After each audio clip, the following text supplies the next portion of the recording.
Greetings and salutations, this is Imperator Vespasian and his trusty sidekick. Hello. Today we're going to be bringing you the Mitsubishi A6M, which you will know better as the Zero, which was I love the Zero. Yeah, which was the standard fighter of throughout the Second World War of the Imperial Japanese Navy. The Imperial Japanese Army used the Ki-43 as their standard fighter, and quite often the Ki-43 was misidentified as the Zero because they did look very similar. Have you got a Ki-43 on there? Ki-43. Ki-43, yeah. Which one's that? It's the green one. No, try the draw. So this is the Zero. This is a kit. Sorry, this is not a kit. This is one I made myself. Is it? Yep. This is the Ki-43 here, and it does look quite similar to the Mitsubishi. It's got a slightly thinner hull, but everything else is more or less the same. So people would often misidentify the two planes, and so they would say there was Zeros everywhere, and they weren't. But this is the Zero. First saw combat against the Japanese. Sorry, they were Japanese. First saw combat against the Chinese. Pretty much wiped the skies of anything the Chinese were flying. Came up against the Russians and knocked the socks off them. Shot down about 300 Russian planes. Pretty effective. The Russians had nothing that could go up against it, and then they came up against the British, and the British were using, well, let's say slightly antiquated aircraft, and these guys just shot them out of the sky. I mean, the Japanese had some pretty antiquated aircraft as well, but didn't really matter because these guys were the ones leading the battle. So these were pretty good planes. For its time, it was the fastest plane flying around the battlefield, so you could get out of a situation much better than you got into it. The whole idea of the Japanese was they didn't put armour in their aircraft, and because there was no armour in the aircraft could go faster and was more manoeuvrable. And the Japanese had the idea that if you caught the enemy plane first before he caught you, then you won, and it's true. The Japanese tended to fire first, and if they fired first, there wasn't much to fire back. Well, if you survive the crash landing, then you might. Hey, you can survive a crash landing in a Second World War aircraft, but you probably best parachuting out, especially if your plane's on fire. Yeah. Because that tended to happen. What? Whose planes were it who the front of the plane you set on fire? Because that's where the oil was to fuel the plane. Was it British? Thinking, brain not working. Yeah, British. Yeah. Was it the Hurricane? I know the Brewster did. The Brewster was terrible for the fuel lines. Used to just go on the Brewster when you took off. So it was constantly leaking fuel. It happened it must happen about for Britain. Yeah, I'm thinking it was. I think it was the Hurricane. Hurricane, yeah. Yeah. The Spitfire had a problem with its lower cables. The cables used to separate really easily, and so your feet would catch fire. That was quite horrific. But yeah, it was a common problem. So anyway, the plane is pretty awesome in bolt action because it has massive firepower. It carries two 20mm cannons, which would destroy a plane, no problem, because it gives you your +2. So it would take a plane down, no problem. Then it's got two MMGs, so it gives you 8 dice. So it gives you 8 dice firing as a machine gun, and which will still take a plane down, and 4 dice firing as a light anti-tank gun. So that's pretty lethal. It also carries two 132-pound bombs. They're actually 110-pound bombs. Same effect as a 110-pound bomb, but the Japanese explosives weren't very good, so they used to have to put extra explosives in, which made it heavier. So that's why there's a slight difference between types of Japanese bombs tending to be bigger. not because they were better, but because they needed more explosive in them, because the explosives weren't that good. Armour? None. Absolutely no armour, so it's on a 5+, so you can shoot it down with a rifle, technically. But you never really got on it. No one really won a dogfight. Going at the speed it was going, your chances of actually drawing your rifle and cocking it and firing it, it's gone by the time you have a chance to shoot. It's behind you. Yeah, it's like the late war German fighters that they would fly hugging the ground, the jets. They would fly hugging the ground, and the reason for that was, as if you shot at them with an anti-aircraft gun, they'd fall out of the sky. They weren't good at being hit. They weren't armoured, so the jet engine would just explode. So they flew really low to the ground, so anti-aircraft guns didn't have time to spot it and fire back. So they had to fly really low. So yeah. Interesting fact. Yeah. The Japanese were actually trained to fly low. They were also trained to fly high. They were trained to do everything. These guys were the ultimate veteran pilots. By the time the war started, these pilots had 1 or 2 years combat experience on average. Our pilots had 44 hours in a plane before they were sent up to fight. we didn't stand a chance. So in Malaya, these guys totally cleared the skies. They shot down practically anything the Americans had at the time. Not due to American planes being particularly bad, they just weren't that fast at the time, and the pilots had no combat experience. And you can talk about the Flying Tigers. The Flying Tigers seldom came up against these guys because this is a Navy aircraft, not an Army aircraft. So the Zeros the Flying Tigers were coming up against were actually KI-27s and KI-43s. And they were saying, "I've shot down a Zero." No, you haven't. They hadn't any. Although the Flying Tigers weren't technically American, they were Chinese. They were Chinese-American. I'm about to say, I thought them, yeah. Everyone says, "Oh, the Americans are fighting." No, Chinese-Americans. Just get your facts straight. So, armour-wise, it's got no armour. It has air combat of 8, which is 8 dice. That makes it the most effective aircraft we own in our collection. Yes. Yeah. So, don't go up against a Zero. Fly in the opposite direction. Have the Russians got anything that can take it on? I think the new Russian aircraft might. I'm not sure. We'll have to test it out. Yeah, I'll have to test it out. We'll have to play a game right. Game coming soon. Japanese against Russian. It's a playing battle. Yeah. Special rules. Right. It is fitted with a radio. Most planes weren't fitted with radios. All Zeros were fitted with radios. The reason for the radio is your wingman or another squadron, another flight, would spot enemy planes trying to attack you, and they would radio and say that guy's attacking you and give them time to react. Often didn't work because the Japanese didn't used to have their radios on. They would be listening to the local music channel.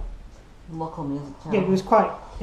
If you read, just look up diaries of Japanese pilots, memoirs of Japanese pilots, memoirs of American pilots. You find that most pilots during the Second World War didn't use the radio for communication. They just listened to the local music dance hall. I swear I've done videos of this before. Well, I mentioned it before in another video we did. Yeah. Was it the Polish aircraft we were talking about? No, the Poles didn't. They didn't have radios in their planes. I think it was a K-43. We'll probably just went up top it and started Yeah, talking about it. yeah. That's probably what we did. It was very common. That's what they would do. And I've read some brilliant memoirs of Japanese pilots where they're the most random people in the world, pilots. Right, so that's that. Other special rules. It's Fanatic. So basically, a Fanatic aircraft, you re-roll your morale. So you've got a chance of, if you've been scared off by a fire, you might actually decide to go and carry on an attack anyway. The reason for morale pips in air combat is the pilot dead attack because there's too much fire coming in.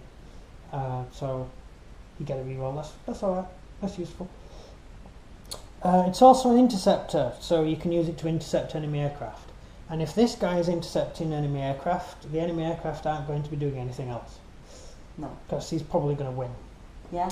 Although, if you do manage to get on the tail of a Zero and fire at it, it will fall apart because it's just made out of pieces of metal and wood. So it will not react well to being hit, but it's getting on the guy's tail in the first place.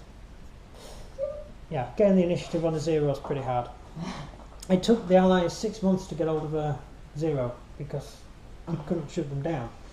So, no, because they're getting shot down. yeah, any Zeros that were shot down landed in Japanese territory or in the sea, so we couldn't get hold of them. There was one pilot who tried to land on a beach and broke his neck because that sort of stuff happened in the real world. And they found the plane. A PBY was flying over on reconnaissance and saw a Zero just sat on the beach, and so they came in, picked it up, took it home, and that's how come we got hold of the first Zero. And he got all the money. Evaluated it. He's still alive. Oh no, he was still alive, and he was alive recently. The guy who found it. He was in a documentary I watched, which was a recent documentary. So he's probably about 900 years old at this point. But yeah, he actually. Good thinking for him, by the way, because if we hadn't have evaluated the Zero, it would have taken a lot longer to beat them. No one. Well, it would have done, because once we learned what the Zero could do. No, because as soon as Germany fell down, Japan went, yeah, maybe we should back down as well. Yeah, this is why the Russians slipped up. When you build an absolutely awesome, amazing aircraft, the best thing you could possibly do is not sell it to foreign countries. Keep it for yourself and shoot enemy aircraft down with it, right? What the Russians would do is they make an amazing aircraft and immediately sell it to people. And so everyone bought a copy and tested it. And that's what we do now. That's what, yeah. Like, sell stuff. So the Russians kept doing that. The Germans did exactly the same with the Messerschmitt. Beautiful Messerschmitt, they built it, a really powerful plane, really scary. They sold like half a dozen to the Russians. So the Russians just evaluated it, so they knew how to fight it, and the Germans knew how to fight the Russian planes. It was a complete mess. So anyway, 20mm cannon, 2 machine guns, carries 2 bombs if you want to use them. Personally, I prefer to strafe with the guy, because he's got more than enough strafing power. I like ruling skies. Yeah, use them as captain, yeah. Points wise, it'll put you back 128 points for an inexperienced pilot. At the early stage of the war, we're doing early war, so there will be no inexperienced pilots. No. So you're not going to get them anyway. 160 for a regular pilot. That's the sort of pilot who'll be fighting in China. The carrier fleets were all veterans. They were all veteran aircrew. So if you fight it against the Americans with one of these, it's going to put you back 194 points. But it is a veteran plane. And then it'll roll skies. It will outclass anything the Americans have got. Yeah. Unless you roll all ones. Which has happened occasionally. They have something going wrong. Yeah. I just love this plane. It's great. It's scratch built, by the way. Did I mention that? It's actually made out of card. I don't know what that is. I think that's writing. I haven't done the base yet. I'm going to put some. The idea is just to put magnets on the underside of the wings, so I can attach wheels, so you can have the plane parked, sort of landed at an airfield for a game. I haven't got around to doing that yet. I fully intend to. Good point. Yeah, I'm amazing at it. Yes, I didn't think of that. Right, so I will show you. It will be parked up like that. It will be landed. Thank you. I didn't even think of that. I get a pay rise then? Yeah, you get a pay rise. you get an extra jelly baby. Yay! Yeah. I pay him in jelly babies. It comes very cheap, actually. So that is what I'm going to do to this plane. I'm going to do it to all of our fighter planes. So we can do games where we can have an aerodrome with wrecked aircraft on the field. I don't want to make extra aircraft, so we can use the aircraft we've got and put them on the field. That's an idea I'm doing, which is why I haven't bothered painting the underside, because I'd have to repaint it anyway. So all these are little things that are still in the air. I think I did paint the Russian one, didn't I? But other than that, that's about it. Tactics. Dogfight. It rules the sky. It didn't say tactics. You won. Right. So combat air patrol. Yeah, that's won. a tactic. Just do anything. Just look, you can land and the people don't want to take it. They won't take it because they think you put a bomb in it. They did do that as well. Yeah, I know. Yeah, That's what they I'm used to aerodromes where the abandoned planes, they would put a bomb under the plane, they would fuse the bomb, so someone would climb onto the plane and detonate the bomb and blow up. No, that was quite a nasty thing to do, really, but everyone did it. We did it on our retreat from Normandy. We sabotaged our tanks. We left the tanks at the side of the road and walked away. Some of the tanks we would burn, but a few of them we would actually rig up with grenades and stuff to be a death trap. Very nice of us. We're kind people, retreating. And then when we try to do it to them, when they try to do it to us, they'll do the exact same thing. Oh no, the Germans tried to do that with us, but whenever we saw a German tank that looked as if it was knocked out, we'd fire 20 odd shots at it to make sure it was. So we didn't tend to get caught in booby traps because we're too scared. Yeah, if there's a tank there, I don't care if it's alive or dead, we're going to shoot it anyway until it catches fire, which is why so many tanks were burnt, because you shoot at the tank until it burns. It's a tiger tank, we should evaluate it. No, not burn it. burn it to the ground. I'll tell you on that position now. Look, we didn't even have anything that could tow a tiger tank, so there's not. We couldn't do. I think we only actually evaluated 2 tigers because we couldn't tow the damn things, so they just used to sit in a field and rust. What film? Film where that American tank goes hand to hand to both tiger tanks. Which film's that? I forgot. Fury? No, it can't be. There's only one tiger tank in Fury. It might have been one then. Might have been one. It was in like trees were around it. Oh yeah, and the American tanks drive across an open field. Yeah, without cover. And the tiger tank completely misses. Yeah, like that would happen. Yeah. And he knocks out. One gets stuck in the trees, the American tank. Yeah. One gets blown up, and the other one can go toe to toe. Yeah. And wins. Yeah. I just mentioned something about that particular film. At that range, the Sherman would kill a tiger instantly if it hit, and the tiger would also kill the Sherman instantly. From any range. From any range. But from that range, the range in the film, the tiger's dead, because you've got 4 rapid fire anti-tank guns firing at 500 yards. The tiger's dead. Well, no, I only hit it like once, didn't it? You can hardly hit. Sherman optics were quite good. Unfortunately, the gun was inaccurate. That's always a downside. Yeah, so the gun used to miss, even when you're aiming at the target. The German guns weren't, because they used squeeze velocity, so they were very accurate, and the optics were very good as well. So they had both going for them. Whereas the Americans had good optics, but the bullet didn't go in the right direction. It used to just go off on its own and have a tour of the local area. So that was a slight downside. But if you've got 4 Shermans firing at the same time, I don't think the tiger would have stood a chance. 3. Not 3. 2. Were there 3? No, because the other one got stuck. I thought there were 4. Top of my head, I'm sure there were 4. But no, I'll look the video up again. Yeah. Anyway, we talked about zeros. Yeah, your tactic. Yeah, my tactic. Well, the £110. Sorry, the 320. The £132 bombs are only D6 HE, so they're not that effective. I think I'd go for strafing if I was going to use it as ground attack. Although, really, I agree with you. I'd use it as CAP, combat air patrol, And after you've dealt with everything, yeah. then you can use it as strafe. Especially from fighting Americans, because Americans have got some planes that can do serious damage to ground targets. American planes pack a lot of ordnance. Until it sees 0 and goes, oh, smack. Yeah, that's what the zero was for. You shoot down the P-47 before it got anywhere near your beach, because a P-47 can drop so much tonnage on you, it would hurt. What? This is a question, only question I've got. Yeah. If a 0 goes so fast, velocity, won't the pilot go unconscious? No, it didn't go that fast.